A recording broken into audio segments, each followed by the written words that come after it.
Lisolo. Parlez-nous de vous. Lisolo. Un invité de marque sur le grill. Lisolo. 10 minutes pour tout savoir sur son travail. Amis de l'émission Lisolo sur Radio Mboté, c'est encore un réel plaisir de nous retrouver dans ce fabuleux magasin où nous allons rencontrer une grande dame, une artiste qui s'appelle Thérèse Ngaloula. Thérèse Ngaloula, bonjour. Bonjour.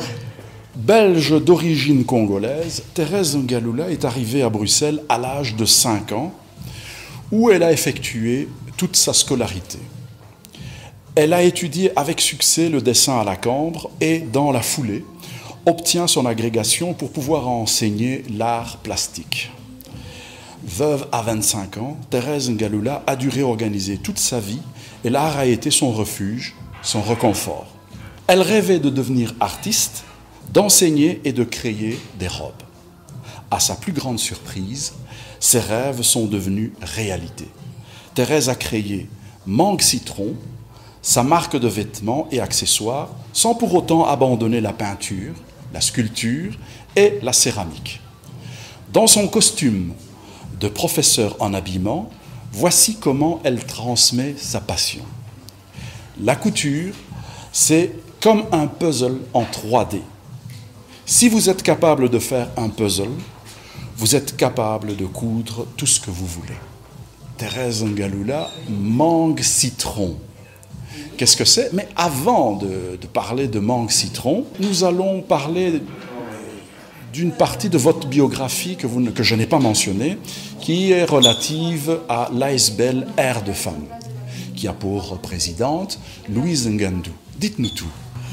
Disons que je suis très touchée par ce que fait Madame Louise Ngandou.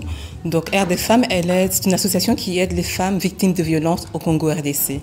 Donc tout le monde sait bien qu'en ce moment, depuis quelques années, il y a les viols au Congo RDC et les femmes n'ont pas vraiment de refuge. Et l'ASBL permet à ces femmes de se reconstruire à travers soit l'apprentissage d'un métier ou l'éducation.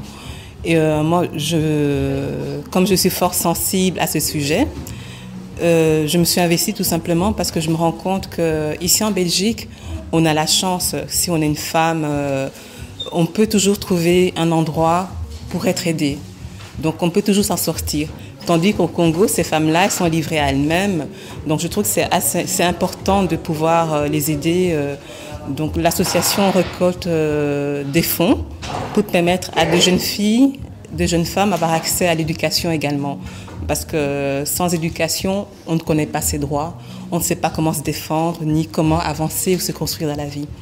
Et moi, en tant que femme, je me dis j'ai beaucoup de chance d'être en Belgique parce que les femmes ont beaucoup plus de droits et parce que j'ai eu accès à l'éducation. Et cela m'a permis, à un moment donné, j'ai dû...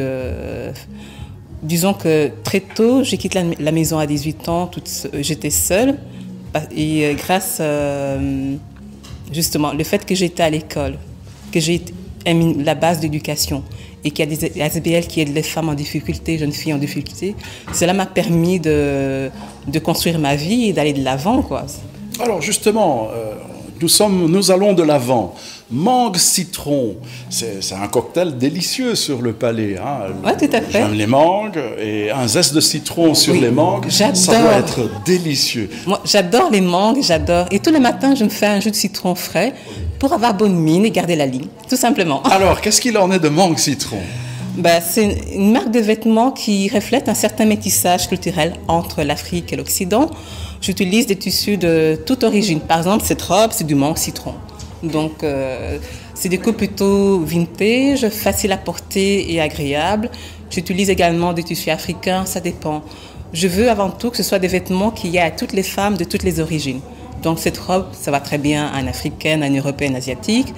Tandis que, ainsi que mes tissus faits avec des pagnes, je choisis des tissus, des motifs qui peuvent être aussi bien portés par une femme noire que par une femme blanche ou métisse, voilà. Donc c'est pour tout le monde, Mangue Citron. Thérèse Ngaloula, on ne ferait pas le tour de votre personnalité sans évoquer la peinture, la sculpture et la céramique. Ah, ça c'est sûr. Donc depuis toute petite, je dessine. Je me suis toujours réfugiée dans le dessin.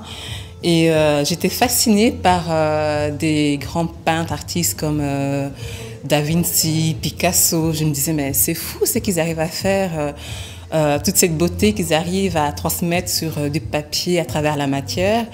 Et c'est vrai que quand je suis partie chez mes parents, je me suis dit, là, autant faire ce que je veux vraiment. J'ai voulu faire du dessin. Je ne pensais pas être prise dans cette école. Et puis, j'ai été prise et du coup, je dessinais. Et je me suis mise à la sculpture beaucoup plus tard pour la simple raison que... Enfin, parce que j'aimais bien ça. Et aussi, on disait que je faisais des dessins de sculpteurs. Et j'ai des facilités avec la sculpture à un tel point que les gens s'imaginent que j'ai appris la sculpture. Disons que j'adore travailler la matière, en fait, surtout la terre. Et dans mon travail, je mets en avant le corps de la femme, tout simplement parce que je trouve que c'est pas évident d'être une femme, en fait, dans le monde actuel, surtout quand on vient d'un... Enfin, moi, je l'ai vécu, disons que mon enfance, en tant que jeune fille, jeune femme, j'ai mal vécu ça, à tel point que quand j'étais adolescente, j'étais anorexique, je n'aimais pas mes formes, je n'aimais pas mon corps. Et à travers l'art, quelque part, j'ai appris à aimer mon corps de femme, à l'apprécier. Et je me rends compte que beaucoup de femmes ont ce problème aussi avec leur corps, à accepter sa féminité, sans pour autant se sentir vulgaire ou je ne sais quoi. Et l'art m'a réconciliée avec ma féminité, donc je me suis dit, tiens, pourquoi pas? Et ce que j'ai fait avant tout, c'est mettre en avant l'univers féminin, le corps de la femme avec respect, quoi. Donc je me dis, ok, une femme, une sculpture, on peut représenter un nu féminin comme ceci, par exemple. Mais ce qui compte, avant tout, c'est la beauté et l'harmonie de la forme. Et je me dis, il ne faut pas, en tant que femme, on ne doit pas avoir honte de son corps, de se connaître, parce que Dieu nous a créés ainsi. Tout simplement. Tout à fait. Alors, Maman Thérèse, tokomi na suka na lisolo na biso ya lelo, malobana ya suka ya lisolo tosilisaka na monoko ya mboka. Malobana ya suka Maman Thérèse. Nakutaki ya week-end jema mwa familia.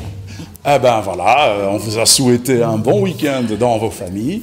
Et nous allons donc achever notre émission, comme d'habitude.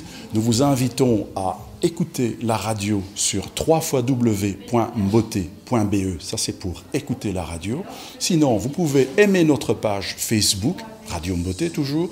Et surtout, nous vous recommandons de vous inscrire à notre chaîne YouTube, Radio Mbote. Que la paix des ménages soit avec vous. À la prochaine.